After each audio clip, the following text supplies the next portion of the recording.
Rain slid down the rooftop in thin silver lines.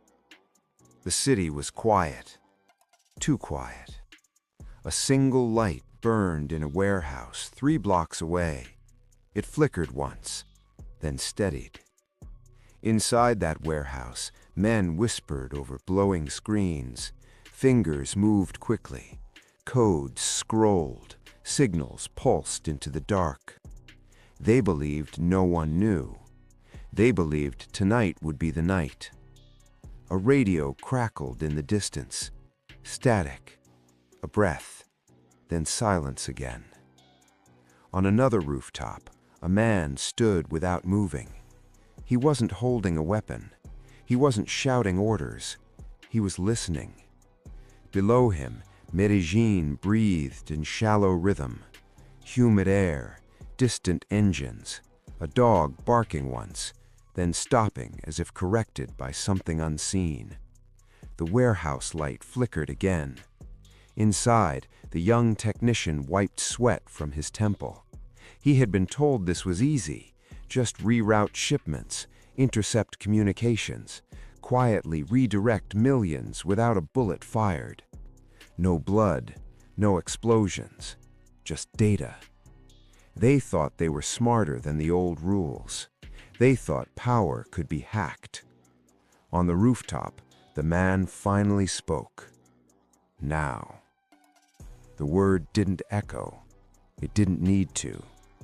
Across the city, 3 other lights went out at the exact same second. Inside the warehouse, the screens froze. The technician frowned, tapped keys, nothing.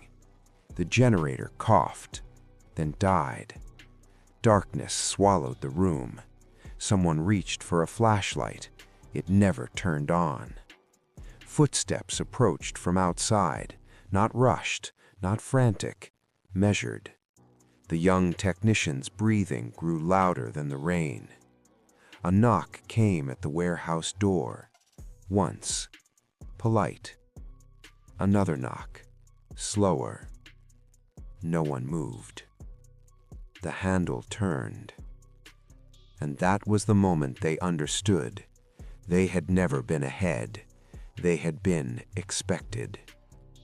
If you're drawn to the untold stories of power, betrayal, and men who ruled through fear rather than noise, you're already in the right place. This is Escobar History Files. Subscribe and tell us in the comments where you're watching from and what time it is right now. Long before governments learned to trace signals across continents, before intelligence agencies spoke of cyber warfare, before encrypted networks became the language of crime, there was a man who understood information the way others understood bullets. And history never wrote that part down. The records focused on explosions, on headlines, on manhunts. But buried beneath the noise was something far more dangerous. Pablo Escobar did not simply move product. He moved silence. He moved doubt. He moved fear before it had a name. The men in that warehouse believed they were entering a new era, an era where the old empire could be quietly dismantled without confronting it directly. They were wrong, because Pablo had always believed something simple. The loud enemy is predictable. The quiet one is not. And weeks before that night, before the rain, before the screens went black, he had already begun preparing. But to understand how he predicted every move, you have to step away from the warehouse, step away from the rooftop, and step inside a room where the curtains were always drawn. Minutes 3 to 7 were never about money. They were about isolation. Escobar sat alone more often than anyone realized, not because he trusted no one, but because power isolates by design. He listened to recordings instead of conversations. He read reports instead of newspapers. He studied patterns instead of faces. Paranoia, people called it, but paranoia implies irrational fear. Escobar's fear was methodical. He noticed when couriers hesitated before answering.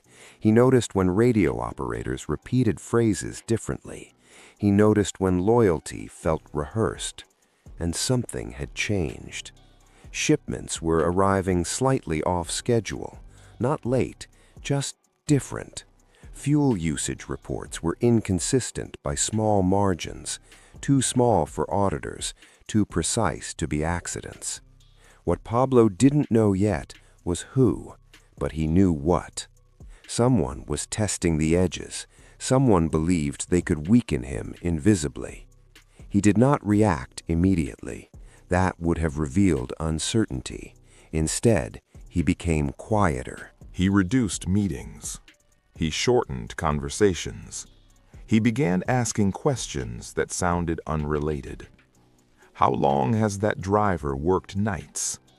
Why did that shipment choose that road? Who recommended the new communications equipment? Small questions, heavy answers. And somewhere across the city, a group of ambitious lieutenants saw opportunity. They believed the future belonged to those who adapted.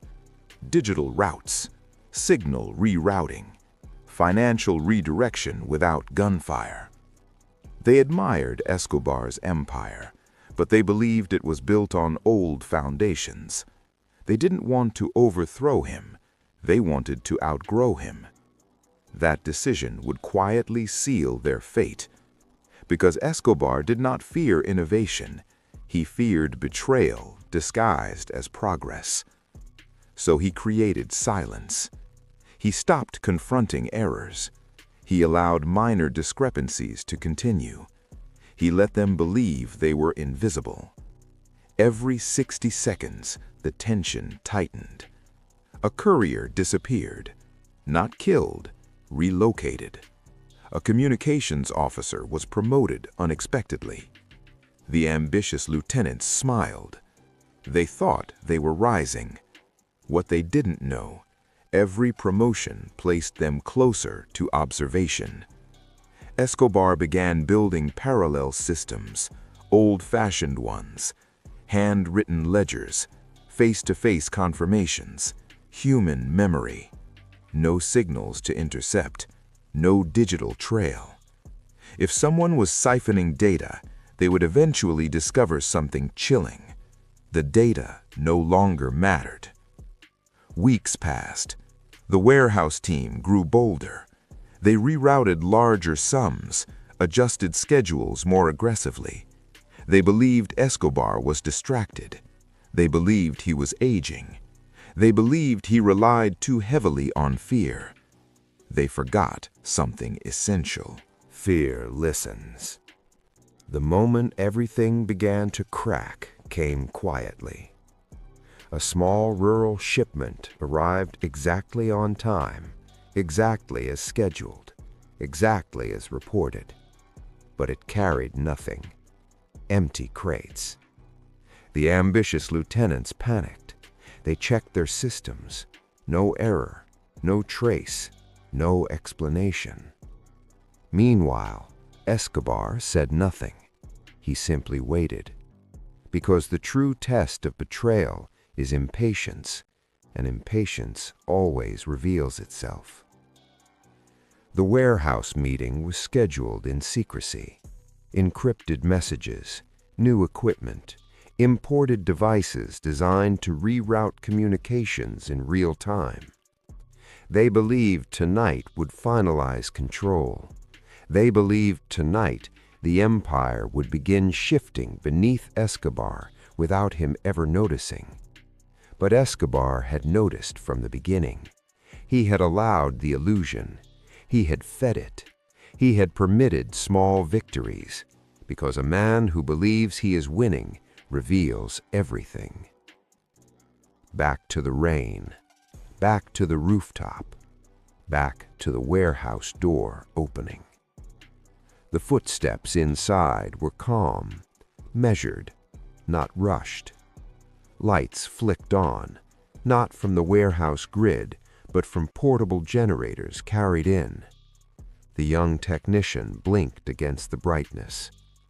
In the doorway stood not soldiers, not assassins, accountants, men holding folders, ledgers, photographs, and behind them, slowly entering the room, was Escobar. He did not shout, he did not threaten. He simply placed a stack of printed intercepts on the table. Dates, times, amounts, every reroute, every siphoned signal, every redirected shipment. Documented, predicted, allowed. "You were brilliant," he said quietly. Silence pressed against the walls. "You just forgot one thing." He stepped closer. "You used my roads." The room felt smaller. The ambitious lieutenant stared at screens that no longer functioned. Their innovation, their secret, their quiet coup, anticipated weeks ago. Escobar had not reacted because reaction gives power to the attacker. Instead, he built a mirror. He watched them through their own system. He rerouted fake shipments to measure their methods. He allowed them to believe they were learning his structure. In truth, he was mapping theirs. The twist was not violent. It was absolute. Every account they touched had already been moved. Every communication they intercepted had already been duplicated. Every false report they created had already been archived. They hadn't hacked his operations. They had revealed their own. And in that moment, something shifted permanently. Word spread faster than any signal. Not through radios, through whispers. He knew. He always knew. Allies stopped experimenting. Enemies reconsidered subtle strategies. The rules changed. Power was no longer about muscle. It was about anticipation. Escobar didn't punish them publicly. That would have created martyrs. He dismantled their influence quietly. Transferred them, isolated them, removed access slowly until they became irrelevant. Worse than fear, they became forgotten. And that is the true end of ambition. In the months that followed, no one attempted quiet coups again. They didn't fear violence. They feared being studied. They feared being understood before they understood themselves. Escobar's legend grew not because of explosions, but because of restraint. Because he demonstrated something unsettling. The most dominant move is sometimes not striking. It is waiting. It is allowing. It is predicting. And when history writes about empires, it speaks of battles.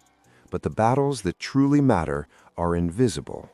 They happen in rooms with drawn curtains, on rooftops in the rain, in warehouses where screens go dark. Because power is not proven when you crush an enemy. It is proven when the enemy realizes they were never ahead. In the end, the rain stopped. The warehouse lights returned. The city continued breathing. But something had changed forever. The idea that Escobar could be outmaneuvered quietly died that night. And perhaps the most dangerous thing about power is not how loudly it speaks, but how calmly it listens. Because control is not about force, it is about patience. Fear fades, violence echoes, but anticipation endures. And the men who believe they are rewriting history often forget the most powerful figure in the room may already know the final line. This is Escobar History Files. Subscribe for the stories history tried to bury.